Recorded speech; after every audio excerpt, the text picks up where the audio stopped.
Jesus, peace be upon him, said, love thy neighbors, love thy enemies. Sri Ravi Shankar and other cult figures, they also epitomize love. And through this medium, they kind of have huge following. How did a beloved prophet Muhammad, he used this tool to have a mass following? That's a very good question. The JSK, peace be upon him, said, love thy neighbors. Sri Ravi Shankar says, love thy neighbors. And they're getting a large following. How did Prophet Muhammad Sallallahu Alaihi Wasallam, how did he preach and what did he say about this? If you analyze, Muhammad Sallallahu Alaihi Wasallam has a larger following. In terms of number, the Christian may be more, but in terms of people practicing, the Muslims outnumber the Christians. Muslims in terms of number, maybe 1.3 billion, Christian may be close to 2 billion. But in terms of practicing Muslims, there are multiple times more number of practicing Muslims than practicing Christians. So in terms of practice, Alhamdulillah, Islam is number one.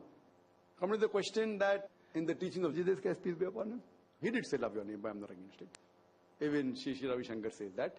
Muhammad Sallallahu Alaihi Wasallam, besides saying that practically put things as a rule and guidelines, Muhammad Sallallahu Alaihi Wasallam said that a Muslim cannot be a true Muslim if he eats and he sleeps on a full stomach when his neighbor is hungry. One Sahaba asked that who's your neighbor? Prophet said 40 houses next to you is your neighbor. 40 houses around you is your neighbor. That means you cannot sleep with a full tummy if your neighbor is hungry. So there are various such hadiths talking about neighbor. Fine. But at the same time, it even talks about justice. You have to love your neighbor, you have to be kind to your neighbor, irrespective Muslim or non-Muslim. At the same time, you have to be just. But the media, they blow out of proportion the things where certain things talked about justice. It is blown out of proportion, but the sayings of the Prophet of loving your neighbors and helping your neighbors is not blown out of proportion. It is not even depicted in the right way. The full Surah Maun, right? Which says that woe to those who do not even ask neighborly needs. Full Surah, 107. If we note, Muhammad Sallallahu Alaihi Wasallam practically not only spoke about that, he even gave guidelines for that. But in contrast to this is that Sri Ravi Shankar in the debate, he spoke about love, love, love. God is love, he said, which I clarified in the sequel. That Quran also mentions that God is most loving and full of kindness. Wudud in Surah Buruj, chapter number 85, verse number 14. And I said that when I came for the response, I told, I love Sri Ravi Shankar. You know, and when I said that and I told I love you, that's the reason I want to correct you and I give everything. When he came, he said, no, sometimes people only say but they don't mean it. So now he's alleging that I'm saying something which I don't mean, which is unethical for a speaker to do that. I gave him benefit of doubt. I told him the book you wrote, your intention is nice. I didn't tell the intention was wrong. So I'm going out of my way. So who's practically a more good human being? I'm telling what you wrote is blasphemy in this book, blasphemy. There can be riots. What he wrote is blasphemy. Yet I'm saying his intention was good, his niyyah was good to get the Muslims and Hindus together, but his fact is wrong. Now when I'm telling on stage I love him, he's indirectly saying people say with words but they may not mean. At least I said with words, he didn't even say that. He never told he loved me. Right? So here you feel practically a person who's neutral and logical. Some people did tell, oh, Zakir Bhai, Zara, he was a bit, Zakir Bhai was a tough. What was the tough? If you see my debates here, which I told in the sequel, I was controlling myself, I was doing sabr, because I didn't want to take a wrong effect. And many people who knew me, they told me, Zakir Bhai, why didn't you answer this? Why didn't you reply? And I told that in the sequence why I didn't do it. So here we analyze practically, you have to love. But you don't love him and let him go in the ditch. Right? If you love a person and he says that, for example, a person, I know a friend, who always comes out first in the class, before he appears for the examination, a black cat passes. And he says, the black cat passed, it is bad omen, I will not sit for the examination. So I tell him, brother, see, black cat doesn't make a difference. Black cat passed in front of me 10 times, nothing has happened. No. So do I say, okay, I love you, therefore I won't correct you? I love him. Therefore I want to correct him.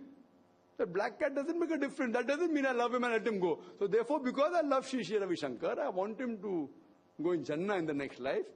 Therefore I'm correcting him. Now he may not understand that. A person who has Iman may understand that. So just because I love the person, that's the reason I give the example that if my son wants to jump from the 9th floor, and I tell him not to jump, but he wants to jump, I may sometime have to scold him, may have to get angry, may have to slap him. Because I love him. So love doesn't mean only with words. I agree with him. So his love is only of words. Or maybe it will be beneficial, putting toilets and this, good, that's also love.